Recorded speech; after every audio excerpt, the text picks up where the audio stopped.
నమస్తే, welcome to gossips garage. మొన్న లగచర్లలో pharma cluster నుంచి వెనక్కు తగ్గడం, నిన్న దిలావర్పూర్ ఇథనాల్ ఫ్యాక్టరీని విరమించుకోవడం, తాజాగా కంచ గచ్చిబౌలి భూముల విషయంలో వివాదం. ఇలా వరుస ఘటనల్లో కాంగ్రెస్ సర్కార్ ఇబ్బందులు ఎదుర్కొంటోందా? ఈ మూడు ఘటనల వెనుక కాంగ్రెస్ పెద్దల మౌనమే కారణమా? కాంగ్రెస్ నేతలు సరైన సమయంలో స్పందించి ఉంటే పరిస్థితి ఇంత దూరం వచ్చేదా కాదా?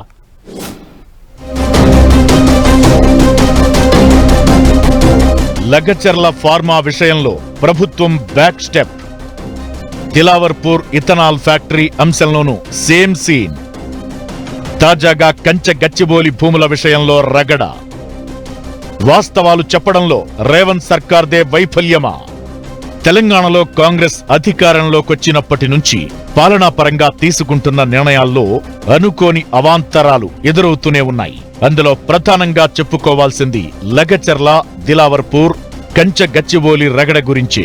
వికారాబాద్ జిల్లా లగచర్లలో రైతులు జిల్లా కలెక్టర్పై తిరగబడడం సంచలనం రేపింది. లగచర్లలో ఫార్మాసిటీని ఏర్పాటు చేసేందుకు భూసేకరణ చేపట్టిన రేవంత్ సర్కార్పై తీవ్ర వ్యతిరేకత వచ్చింది. రైతులు, స్థానికులతో పాటు ప్రతిపక్షాల నుంచి నిరసనలు తలెత్తడంతో ప్రభుత్వం వెనక్కి తగ్గక తప్పలేదు. అక్కడ ఫార్మాసిటీ ఏర్పాటు నిర్ణయాన్ని ఉపసంహరించుకుని ఇండస్ట్రియల్ కారిడార్ ఏర్పాటుకు మళ్లీ నోటిఫికేషన్ ఇవ్వడంతో ఇది తమ విజయమని బీఆర్ఎస్ చెప్పుకుంది. లగచర్లలో రైతుల నుంచి సేకరించిన భూముల్లో మొత్తం ఫార్మాసిటీ కాదు, ఇండస్ట్రియల్ కారిడార్ కూడా ఏర్పాటు చేయబోతున్న విషయాన్ని ముందు చెప్పకపోవడం కాంగ్రెస్ సర్కార్ చేసిన తప్పిదమని పొలిటికల్ వర్గాలు భావిస్తున్నాయి. ముందే రైతులకు ప్రభుత్వం విడమరిచి చెప్పి ఉంటే వ్యవహారం ఇంత దూరం వచ్చేది కాదన్న చర్చ అప్పట్లో జరిగింది.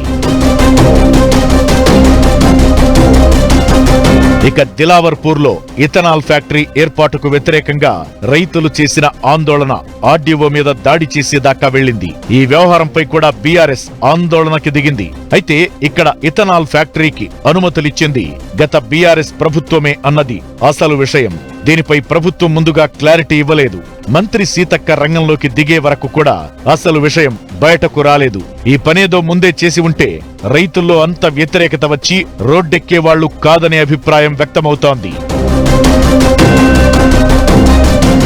ఇక ఇప్పుడు కంచ గచ్చిబౌలి భూముల విషయంలోనూ కాంగ్రెస్ ప్రభుత్వం అదే పొరపాటు చేసిందనే గాసిప్స్ వినిపిస్తున్నాయి.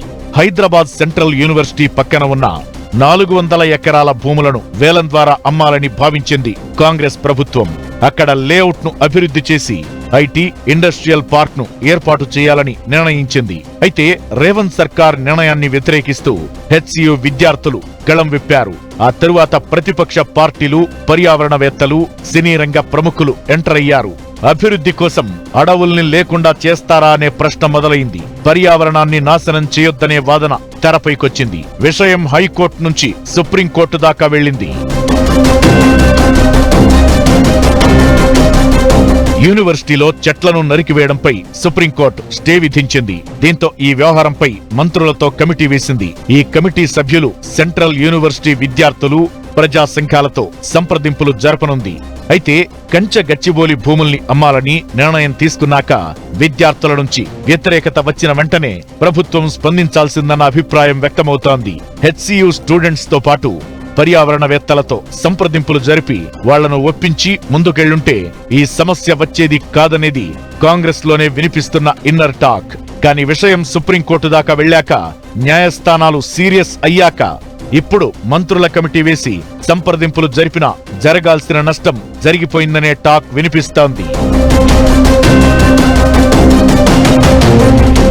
ఇలా కాంగ్రెస్ ప్రభుత్వం 3 సందర్భాల్లో సరైన సమయంలో స్పందించలేదనేది పొలిటికల్ సర్కిళ్లలో వినిపిస్తున్న టాక్. అనుభవజ్ఞులైన అధికారులు, సీనియర్ మంత్రులు ఉన్నా అనుభవలేమితో వ్యవహరించారన్న గాసిప్స్ చక్కర్లు కొడుతున్నాయి. ప్రభుత్వ నిర్ణయాలపై వచ్చిన వ్యతిరేకతను ప్రాథమిక స్థాయిలోనే పరిష్కరించే అవకాశమున్నా సర్కార్ మాత్రం తెగేదాకా లాగిందని రాజకీయ వర్గాల్లో చర్చ జరుగుతోంది.